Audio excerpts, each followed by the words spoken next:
In a major development, the Department of Military Affairs, Union Ministry of Defense, has refused to accord sanction to prosecute all 30 accused security force personnel for their alleged role in the Oting massacre on December 4, 2021. This was communicated to the Court of District and Session Judge, Mon, by the crime cell of the police station and special investigation team, a press note from the police headquarters stated. The prosecution sanction from the center is required for initiating any proceedings against security force personnel for any action taken by them while discharging their duties under Section 197 CRPC and Section 6 of the AFSPA. Following wives of the accused security force personnel moving the Supreme Court seeking a stay on the proceedings in the case, the Apex Court had already vied an interim order on July 19, 2022, stayed any further proceedings in the case. After the killing of civilians at Oting on December 4, 2021 by the security personnel, an SIT of Nagaland Police was constituted.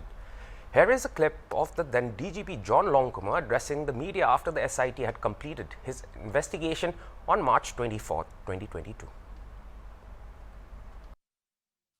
They opened fire at the white Bolero pickup vehicle, which was carrying 8 people belonging to Oting village, most of whom were working as laborers in the coal mines at Tiru, without ensuring positive identification and failing to carry out challenging procedure.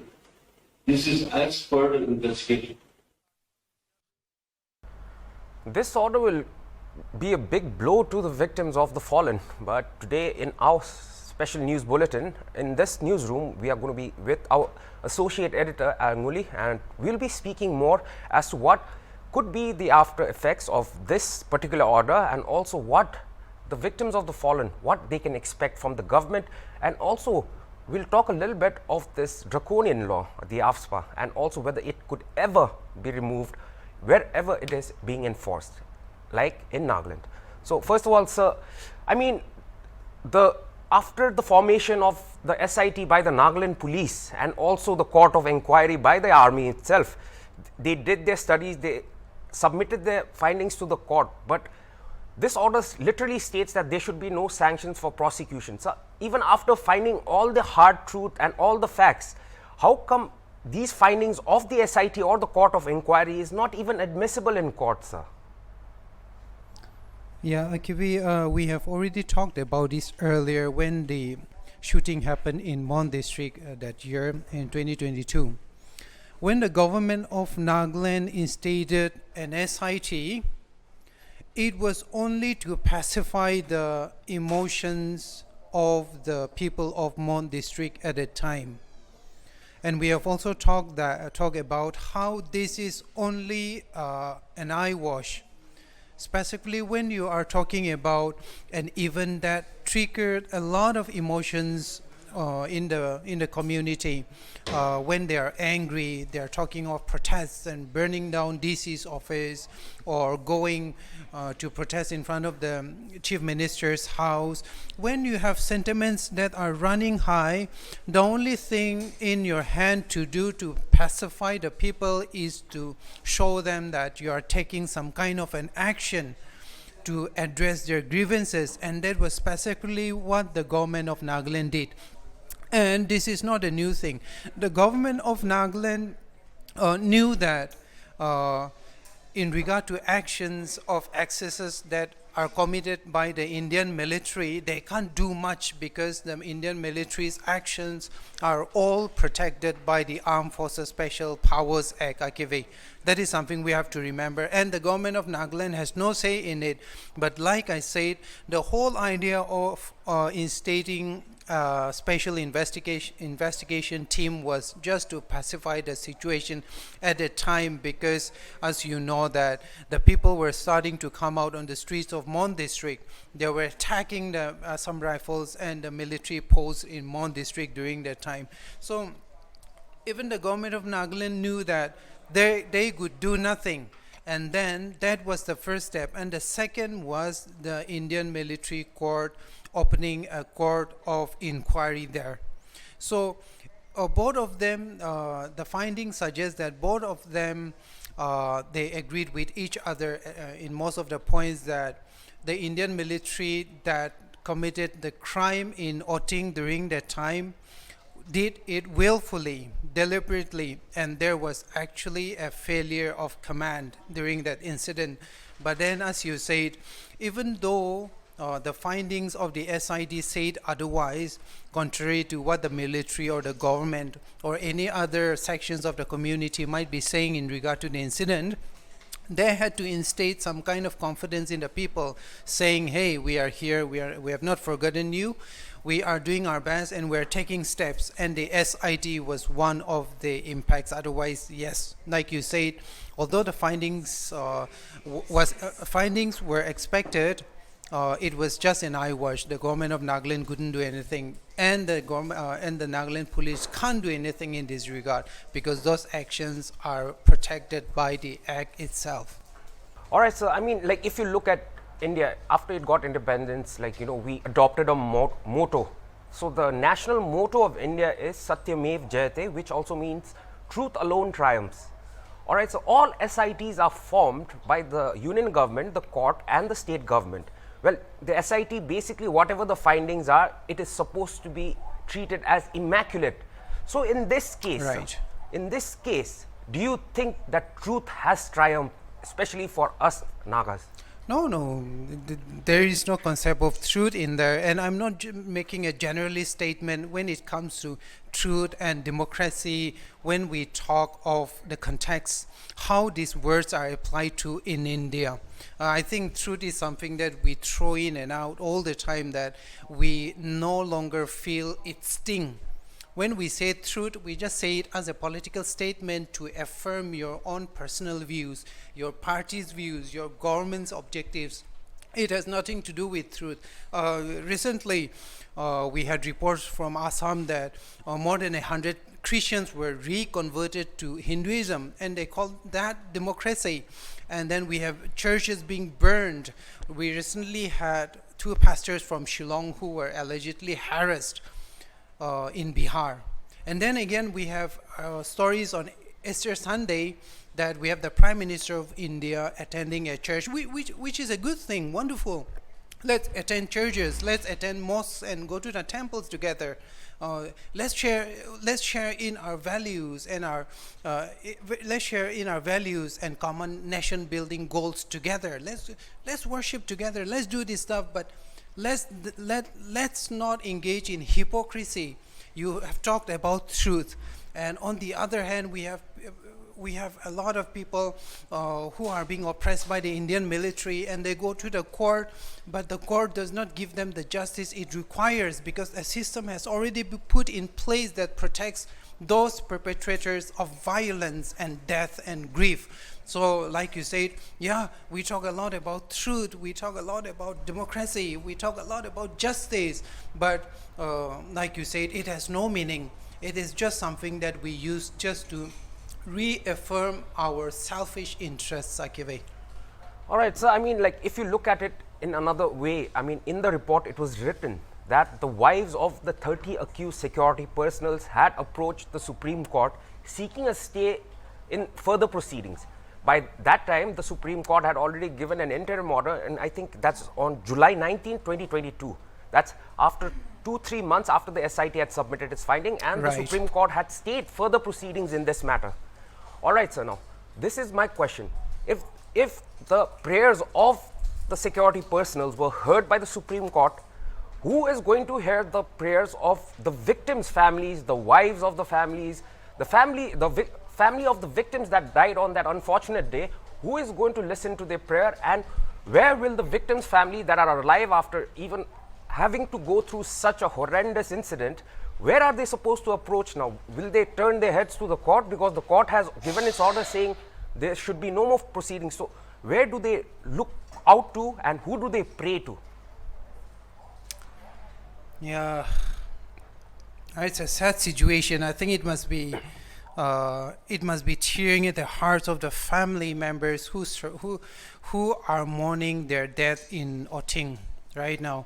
The Indian judiciary, they were kind enough to listen to the wives of killers coming to their courts and making their petitions on behalf of their husbands who have got blood on their hands. And then on the other hand, we have got moms and dads and sisters and brothers who don't have their fathers and their sons at their homes. So that's injustice. These are the things that make us angry. These are the things that drive youth in the northeastern states to pick up arms against the establishment. And it is very sad that the Indian courts, they listen to the wives of the Indian military seeking a stay on that order. But on the other hand, like you said, there are families out there in Mon district whose voice will never be heard by the government of Nagaland, by the government of India, by the Indian court. So where do they go from here? I think the sad reality and the sad answer is that besides the government of India that has not given sanction for prosecution of the Indian military, and besides the Indian courts who have not given heed to the pleas of the families in Mon district, where do they go? They've got nowhere to go. That is where the community organizations, the community discourse should be strong at the ground level, because they have got no place to go to for the redress of their grievances. The only place, the only comfort they can find is maybe the community organizations in Nagaland, in Mon district, can come and offer some kind of a platform for them to put pressure on even on judicial observers, and then based on that they can take it forward. Otherwise it will be a long period of legitations and counter lawsuits and a lot of court work in there. I'm sorry, I'm very emotional right now. I'm just thinking about the wives of the Indian military, and it just makes us angry.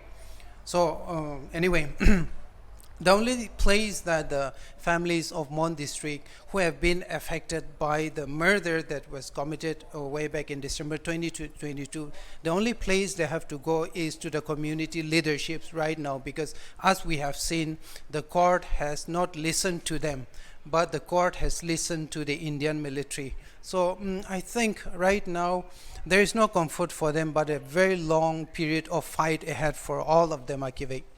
All right, so I mean, after the interim order by the Supreme Court, like saying that there will be no further proceedings in this matter, it was the end all and be all for that matter. Unfortunately, yes. So, but can the state government do anything to provide at least some sense of justice to the victims of the fallen? No, absolutely no.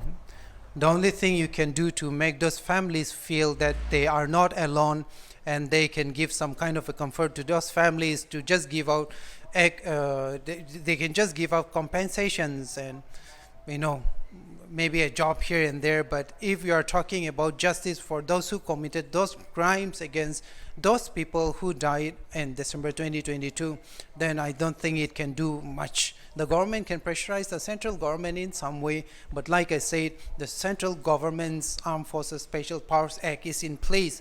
It is the law whether we like it or not, and they are going to take the prosecution forward, or they are going to retract the case based on what is written in that law itself. Unfortunately, no, they can't do much except play as a pressure group in this regard if they want to go forward with it. Akivek. All right, so we'll be right back after a short break, but after the break too, we'll be speaking on this particular matter. Well, the matter that we are speaking on this special news bulletin in this newsroom is about the fact that the Defense Ministry has said that there will be no prosecution against the accused of the Oting killings. Well, the SIT was formed by the Nagaland Police, and on March 24th of 2022, the SIT had completed its report, its finding, and they said that they would submit it to the court.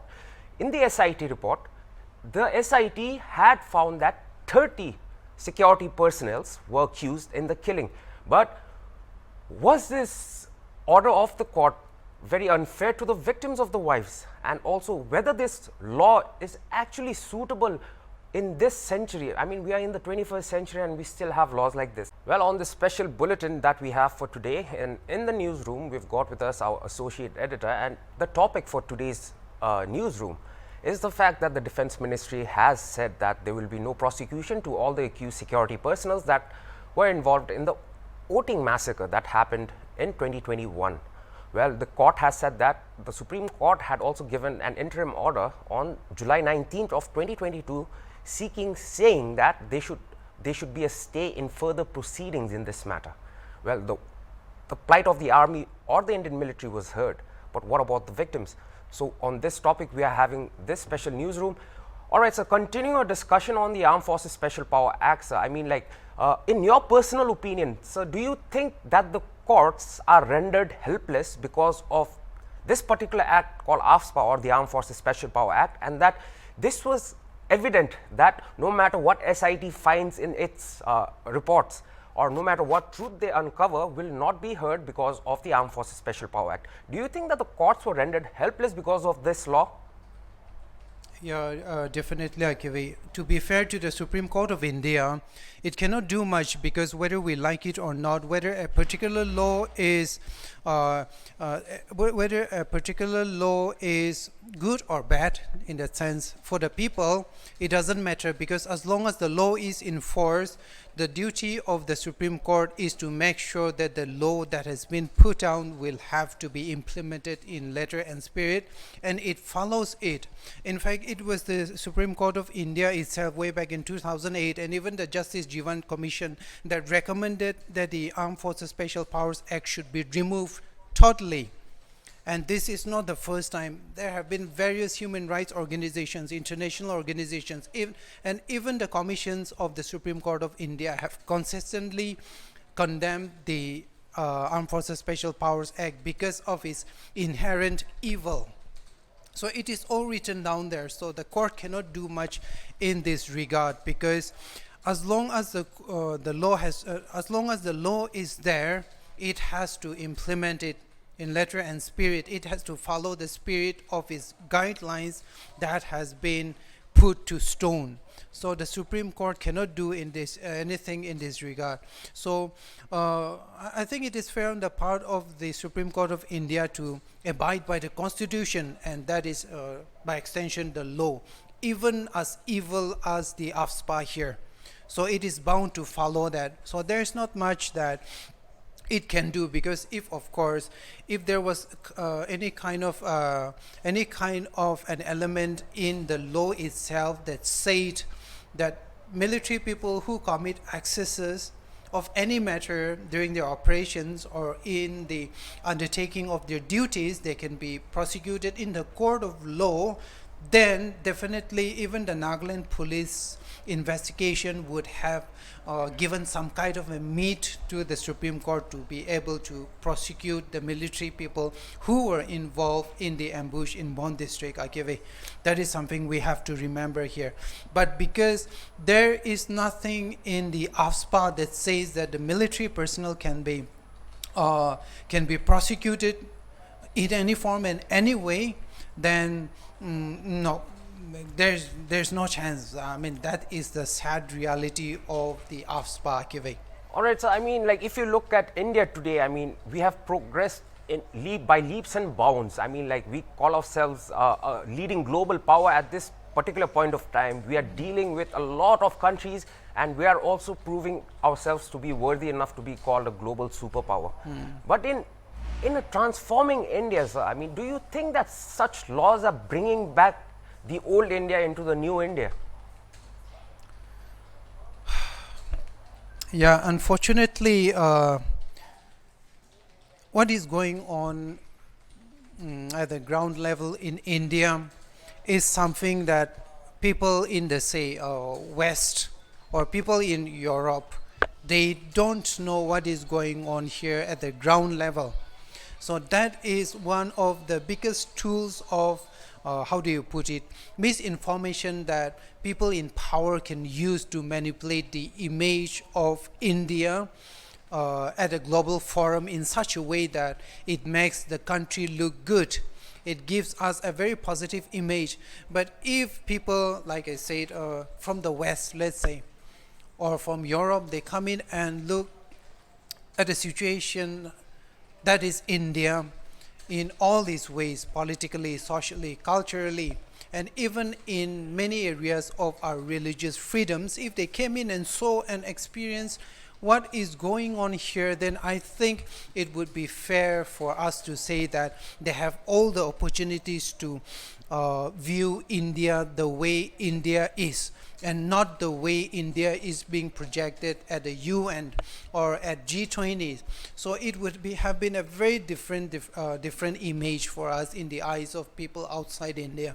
But like I said, that is the power of how good marketing can really give some kind of a brownie point to your personality, to your image. And unfortunately, those people who can speak in our favor are not in India. So it gives us some kind of a PR mileage when we are in the international forums, but for people like us who live here, who experience the injustices and the disparities of being a citizen in a place where there's a lot of injustice and discrimination, we can't say much, we can't do much, and I wish we could. Also, the Home Ministry has removed ASPA from certain jurisdictions in Nagaland, which was a very welcoming sign, and the Nagas really appreciated it. But sir, in your personal opinion, do you think that the Armed Forces Special Power Act will be completely revoked anytime soon? And also, as a human being that has been gifted by God for being rational, do you think that such laws are needed?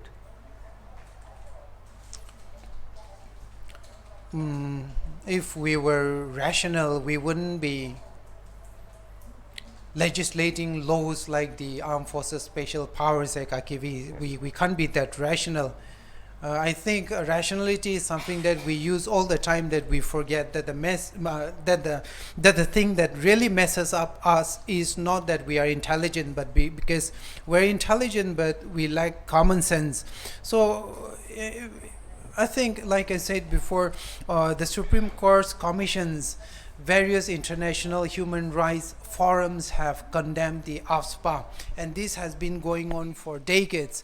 But still, then the government is still not moving, because to be fair on its, to be fair to them, on its part, it has to keep the AFSPA intact, because the question of insurgency and militant organizations in the Northeast is still a reality, no matter what people say about how peace has come into the region for the past 20 to 30 years because of development, because of growing consciousness about joining the mainstream society and all the da-da-da.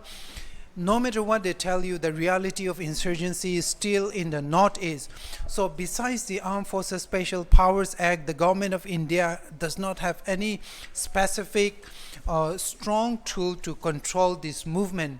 So whether we like it or not, it still has a very, convincing argument on its part to keep the Armed Forces Special Powers Act in Nagaland, in Manipur and Assam specifically, so that it has a say in how to fight the insurgent movements in the Northeast.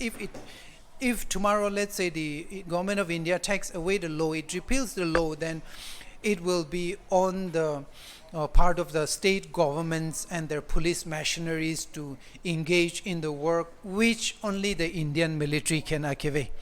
That is something that has been talked about even in the media. And the state government of Nagaland, for instance, is not ready, is not equipped, is not prepared to deal with insurgent activities on its own. That is why, on its part, the Central has to keep the Armed Forces Special Powers Act for some time, until there's a level of persuasion that the militant activities have ebbed to a certain level, they have decreased to a certain level. Until then, I think we'll have to wait for some more years for the act to be repealed totally from the region Akive. All right, so thank you so much for joining us on this special news hours bulletin, and also for joining me in this newsroom and giving us your valuable input.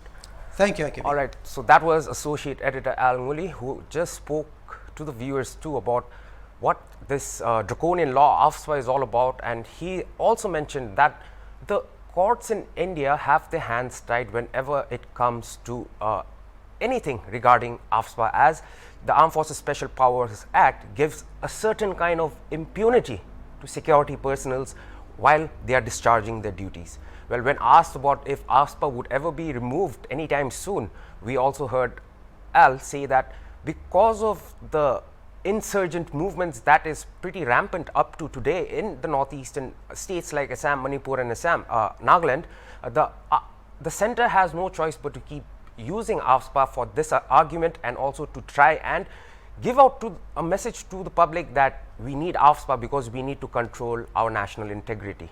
Well, but the other big news is that the Defense Ministry has said that there will be no prosecution to all 30 accused security personnel, and that there will be no action taken against them.